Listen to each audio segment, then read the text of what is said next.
कौमी सलामती कमेटी का अहम इजलास हुआ है और इजलास की दो अहम बातें हैं। एक अहम बात तो यह है कि इत्तेफाक हो गया है कि दहशतगर्दों के खिलाफ प्लान बनाया गया है और अब उस पर अमल दरामद जल्दी शुरू होगा। और जो दूसरी खास बात है वो पीटीआई का यानी इमरान खान की पाकिस्तान तहरीक इंसाफ का यू टर्न है। और ये पहला यू टर्न नहीं है। भाई यू टर्न क्या है? देखें, हुआ ये था कि कौमी सलामती कमेटी के इजलास से पहले पीटीआई मान गई थी, राजी हो गई थी कि वो इस मीटिंग में जो है शरीक होगी और उनका 14 रुकनी वफ्द आ रहा था। लेकिन फिर इन मौके पे रात गए पीटीआई वालों ने मना कर दिया कि वो इस कौमी सलामती की मीटिंग में नहीं आ रहे। उन्होंने पहले ये शर्त रखी थी कि हमें इमरान खान साहब से मिलवाया जाए।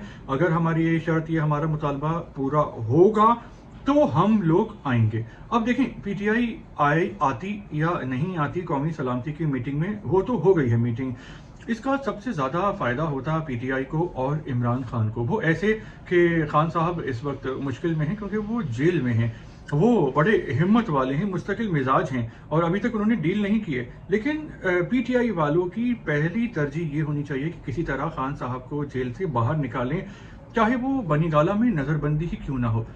और ये नाराज होके, नखरे दिखा के या बदमाशी करके अपनी ये ख्वाहिश पूरी नहीं कर सकते, बल्कि सियासत होती है कुछ लोग कुछ दो का नाम मुफाहमत, मुज़ाकरात, तमीज़ व तहजीब से एक दरमियानी रास्ता निकाला जाए और मुल्क को आगे लेके जाया जाए, मुल्क पे फोकस किया जाए, अवाम की खुशहाली पे। लेकिन भाई यहाँ पे आगे का आवाई बिगड़ा हुआ है। इन्होंने मुतालबा कर दिया कि खान साहब से मुलाकात होगी तो हम आएंगे, मुलाकात नहीं हुई खान साहब से तो इन्होंने आने से मना कर दिया। तो इसमें नुकसान जो है वो पीटीआई का है, खान साहब का है असल में, क्योंकि जो पीटीआई है वो इमरान खान है। इन लोगों को जो भी वोट मिल रहा है तो वो ज़्यादातर वोट खान साहब की वजह से मिल रहा है, खान साहब के नाम पे मिल रहा है। तो अगर ये लोग आते, अब वहाँ पे हुकूमत भी है, सारी पाकिस्तान की बड़ी और छोटी सियासी पार्टीज आई हुई हैं, नवाज शरीफ नहीं आए, उनको भी बुलाया गया था। तो वहाँ पर आर्मी चीफ आसिम मुनीर साहब भी हैं जिनसे खान साहब का असल में इख्तिलाफ है।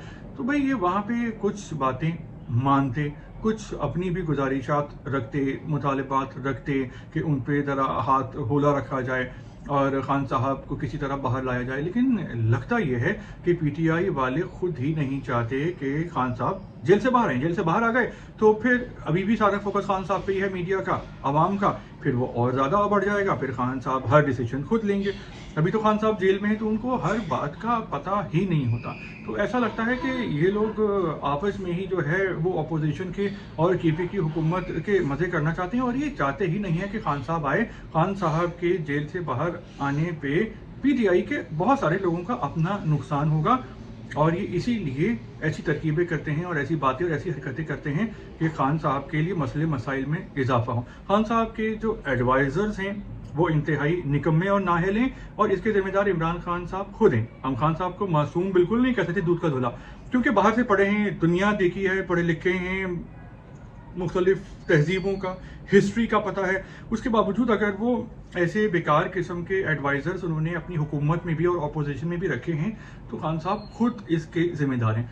खैर, कौमी सलामती की मीटिंग तो हो गई। अब जो है वो दहशत गर्दी को ख़त्म करने की कोशिश की जाएगी और हम बेस्ट ऑफ लक ही कह सकते हैं, क्योंकि भाई दहशत गर्दी ख़त्म होगी तो अमन अमान होगा, अमन अमान होगा तो खुशहाली आएगी, खुशहाली आएगी तो फिर जॉब्स मिलेंगी, लोगों को कारोबार करने के मौके मिलेंगे और जब पेट भरा होगा तो हरी हरी सूझेगी और फिर जो है फिर लोग एंटरटेनमेंट की तरफ जाते हैं, ज़िंदगी से खुश होते हैं। जब बुनियादी हुकूक ही नहीं मिल रहे हों, रोटी के लाले पड़े हो, तो फिर इंसान इरिटेट होता है, फ्रस्ट्रेट होता है और फिर उसको ऐसी हालत में जो वरगलाना और बहकाना भी आसान हो जाता है। तो दहशतगर्द बहुत ज़्यादा नहीं है, लेकिन दहशतगर्दी पाकिस्तान में बहुत नुकसान कर रही है।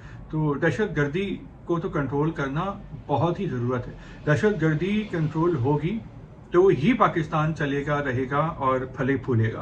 तो लेकिन पीटीआई के पास एक बहुत अच्छा मौका था, एक गोल्डन चांस था कौमी सलामती की कमेटी में शामिल होते, अपनी बातें पेश करते, एहतजाज कर लेते खान साहब के ऊपर। अगर कोई वो हो रहा है, ह्यूमन राइट्स की वायलेशन हो रही है, उनको तंग किया जा रहा है या कोई कमी लग रही है उनको, तो एहतजाज कर लेते। वहाँ पे सारी जो है वो टॉप लीडरशिप और आर्मी वाले भी आए हुए थे, तो मेल मुलाकात होती, बात होती, बातचीत से मसले मसाइल का हल निकलता है। तो मेरे ख्याल से तो पीटीआई ने एक बहुत ही अच्छा चांस खो दिया है, और अब खान साहब जेल में ही रहेंगे फिलहाल। लेकिन मेरा हिसाब किताब ये कहता है कि खान साहब जेल से बाहर आएंगे कुछ अरसे में, और ये होगा कि उनको नज़रबंद कर दिया जाएगा बनी गाला में। और लेकिन वो अब ज़्यादा अरसे जेल में नहीं रहेंगे, लेकिन जितने अरसे भी वो जेल में रहें तो उन्होंने बड़ी बहादुरी से वो टाइम गुजारा है, और पॉजिटिव किताबें भी पढ़ रहे हैं और एक्सरसाइज करते हैं, खुराक ज़बरदस्त है, तो ज़बरदस्त फिटनेस है। आई होप कि जिस तरह उनकी फिजिकल फिटनेस है, इस तरह उनकी सियासी बसीरत भी हो जाए। अगर इतनी अच्छी बसीरत होती तो उनके टाइम में जो 3.5 साल उनको हुकूमत में मिले, तो बहुत सारे काम कर लेते। लेकिन पाकिस्तान में जो भी ऑपोजिशन में होता है वो बड़ी बड़ी बातें करता है, और जो हुकूमत में आता है तो ऐसा लगता है कि उस पर किसी ने काला जादू करवा दिया है। तो इस हवाले से आप भी अपने ख्यालात, अपनी राय का इजहार करें कमेंट्स में। आप इस टॉपिक के बारे में क्या समझते हैं और क्या कहना चाहते हैं? शुक्रिया।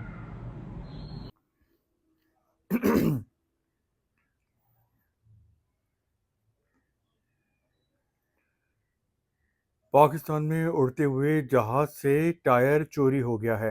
अब सवाल ये होता है कि तैयारे का अंजाम क्या हुआ, और ये अनोखी